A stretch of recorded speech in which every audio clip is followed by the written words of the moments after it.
So good evening, everyone, and welcome. Good to see you all. Hope you're having a good week, keeping cool. We're going to return now to our discussion of the Bardo states.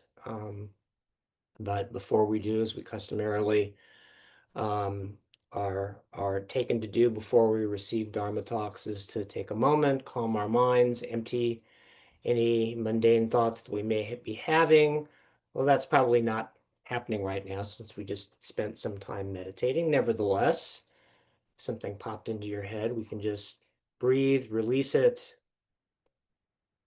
to try to become a suitable vessel for the teachings and to adopt the best motivation that we can for receiving Dharma teachings, which from the Mahayana viewpoint, the great vehicle viewpoint is for the benefit of other sentient beings, that we practice Dharma, that we receive Dharma teachings so that all beings benefit, all beings have the opportunity to grow spiritually along with us. So let's take a moment and establish that altruistic motivation that we wish to listen to the teachings and to try to really hear the teachings. So that's hearing. When we contemplate the teachings, once we've received them, we think about them and see if we have any thoughts, questions, and so we can put our minds at ease and develop trust and faith in the teachings. And then to further that, we try to put, once we have some confidence, we try to further our faith and trust in the teachings by, of course, adopting them and putting them into action in our lives for the benefit of others. So with that in mind, we can start tonight's talk. Actually, before we start tonight's talk, Jiuhua had messaged me a couple of interesting little thoughts that she had and questions. So I thought I might address those first before we get going. So I'm just going to get my phone out here for a second. And we'll go through them. Okay, so the first thought was related to cyclical birth and death. So she says the majority of us have no control over birth. We are being propelled into rebirth and reincarnation by our previous karmas. Yes, that's correct. But the famous lavas do have control over their rebirth, what and who they will become, and when they will manifest their presence. That is why the Tibetan monks were able to find them in the four corners of the universe. There is always an exception to everything, don't you think? An exception, but it's actually kind of like exceptional. So there's two things here I think we can talk about. I mean, just as a result of virtuous actions that we obtain uh, positive and beneficial karma in previous lives, that alone can, at least ensure birth in the human realm and possibly the birth as, like a religious practitioner or a lama. So that would be one thing. But the other thing is that when we talk about the lamas who continue to be reborn here, we have to make a distinction between ordinary beings and Aryas. So Aryas are extraordinary beings. And so at this point, these beings have reached the eighth bodhisattva bhumi. So they have obtained enlightenment and they've furthered their enlightenment at the point where they do not return into cyclic existence. They have choice. They come back and manifest in this realm, in the desire realms, and specifically in the human realm, to benefit other beings, which is because they made that commitment as bodhisattvas. So these great lamas continue to be reborn to disseminate the Dharma teachings selflessly to benefit sentient beings, to benefit us. To them, it really makes no difference because once you've attained a certain state of awakening, what's a human lifetime? It's kind of like a second or an instant.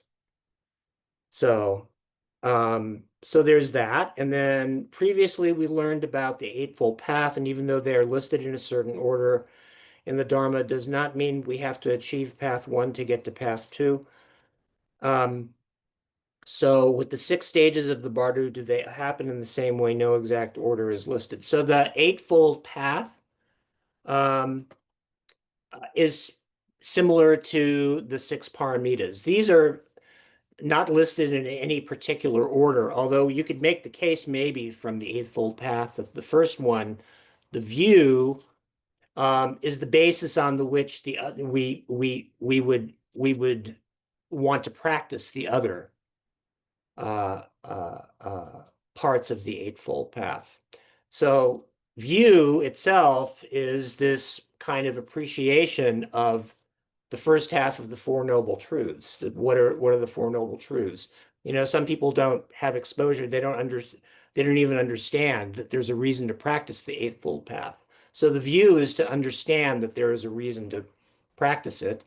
And then the second part, and this relates to the first kind of like subdivision of the Eightfold Path, and this is the wisdom subdivision, which contains two of them, and that's prajna and which so this is called the wisdom or prajna subdivision, and so we have the right view, and then we have right intention. So the intention is that we practice to gain enlightenment. Um, but in terms of the stages of the Bardo, some of the stages of the Bardo are not in a particular order, so we'll talk about that tonight. So the Bardo of this life is kind of like, you know, we don't necessarily practice meditation and the Bardo of meditation and the Bardo of dreaming in any particular order. The Bardo of this life is kind of also an envelope of the three. So, but with the Bardo of dying and the Bardo of Dharmata and the Bardo of becoming, especially when we say that the Bardo of becoming even kind of infers that there is a progression. So they're in a specific order for a reason. And then she says, same with the 12 links of dependent origination. So the 12 links of dependent origination, so because they're dependent on one another and they explain karma and cyclic existence, um, they do unfold in a certain way because the description of the 12 links of dependent origination is how cyclic existence happens. The first two are what propel us into this to the next life. So the first two are ignorance and then formation. Ignorance and formation relate to the 49 days after death where we're, you know, in that Bardo realm, the beginning of the Bardo of becoming. And then the third link is consciousness, and consciousness is actually where we're embodied. So consciousness means that consciousness is coming into an embryo. And so then the rest of from 3 until 10 is descriptive of what happens in the womb. So they happen in a specific order. So I hope that helps clarify things a little bit. So so let's get into what we're going to talk about tonight.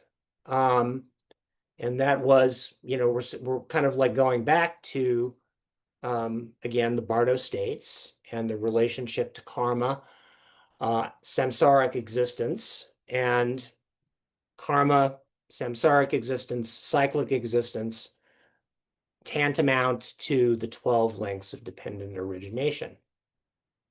And so we mentioned last time the six most commonly discussed Bardo states, these being to, once again, just refresh our memories, the Bardo of this life, the Bardo of dreams, the Bardo of meditation, the Bardo of dying, the Bardo of dharmata, and the Bardo of becoming.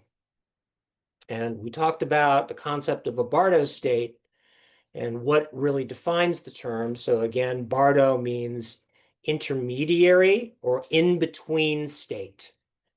And so when we say in-between state, this has a lot of significance because so goes the saying, this is where the magic happens, or this is where the magic could happen. From the point of view of Vajrayana Buddhism, the Bardo states are the natural states where enlightenment and liberation can occur. We can also say it's possible to expand our list of Bardo states. Like, for example, from the perspective of some in Vajrayana Buddhism, when we receive like a tantric initiation, it's kind of a Bardo state because um, it's an opportunity um, to achieve awakening, according to the Tibetan masters, because a special sacred space is created, a ritual goes on, and we suspend our normal average mindset. And as a result of that suspension, we can have the opportunity to have some kind of spiritual experience. So that's another example of what could be an in-between state. And then you could say that, and many do say that the space between the breaths is also like a Bardo state. But just for the sake of our discussion, we're going to discuss these six that I just went over. And I'm going to talk about the first three, which relate to the Bardo of this life. So that would be the Bardo of this life, the Bardo of dreaming, and the Bardo of meditation. And I want to start here, I think, because we are currently experiencing these three. And so these are now opportunities, right? So it's useful to talk about these three because how we experience the second three, which relate to death and dying, really is dependent on what happens in the first three bardos in this life. And I'm sure you can see how that would make sense from the point of view of karma, right? So we have understand something about the bardos of this lives and we make use of these opportunities, we can affect the other bardo states to our advantage. What we do in this present life, in this present moment, all shapes the future. So we have an opportunity now in this life to practice and prepare for what is going to happen when this life is coming to a close. So the first of these three is the natural bardo of this life. And so, as I said earlier, this bardo state encompasses the next two. So it encompasses the bardo of meditation and encompasses the bardo of dreaming. Um, um, but in this life, even outside of when we are meditating and dreaming, which are, fertile grounds for liberation as they are, there can be other opportunities for liberation for us. And certainly this can be where we do a lot of preparation for the future, from the way we conduct our lives, the way in general that we live, the way we approach life, our attitude, our motivation, our priorities. All of that affects the future and provides for the opportunities for liberation, or at the very least, an even more effective spiritual practice that will provide more opportunities for the Bardo states in the future to be productive and to ripen into liberation. So from the perspective of our spiritual growth and from the perspective of our future and how we will live and die, it's very important to consider how we want to live our lives. Because the karma that we accrue in this life absolutely impacts this. When we die, the only thing that we have is our spiritual practice. That's all we go to the grave with. Everything else gets left behind, even our precious human body. So we can only really rely upon that. And we have, of course, the accumulation of and the results of all of our previous actions, whether or not they are virtuous. And if they are non-virtuous, we take that too. But we can't take anything else. We abandon everything we know in this life. As I said, our bodies included. None of our material possessions, our friends, our family, our pets, or whatever else cannot go with us or be of any use to us, unfortunately. We don't think about that, but it's important to remember, I think. Without dwelling on it too much, we should try to remember that what counts in this life is how we progress spiritually and the actions that we take. And if we remember this and conduct our lives in accordance with spiritual principles like the Mahayana principle of bodhicitta, practice the six paramitas, practice the Eightfold Path, at least, at the very least, we'll be more at ease and at peace. We won't have any regrets. We know that at the very least, we've optimized our lives to the fullest extent and we've benefited others. And in this way, we've prepared for our transition out of this life. So there will be nothing to weigh on our conscience. So next time we'll continue our discussion of the bardos of this life. But for tonight, let's conclude with the refuges and the sharing of merits.